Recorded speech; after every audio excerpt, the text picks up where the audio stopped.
La méthode des chaînes physiologiques apporte des évolutions majeures. Premièrement, l'intégration du plan viscéral.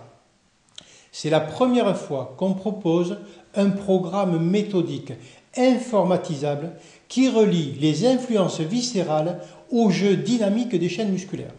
C'est ce qu'on appelle la relation contenant-contenu.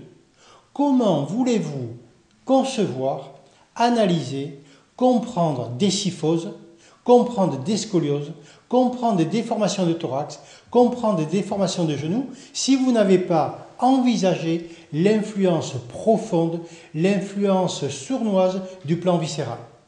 Donc le plan viscéral est totalement impliqué et il y a dans la pratique cette continuité entre le plan musculo-squelettique et le plan viscéral.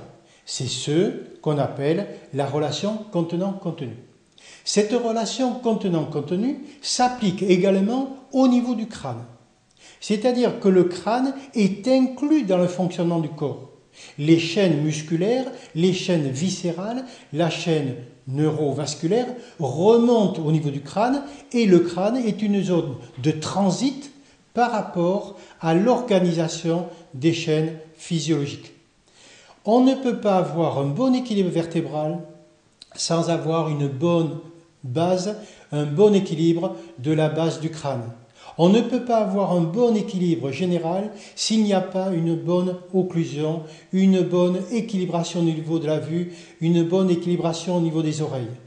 Donc, ce ne sont pas des théories qui sont nébuleuses.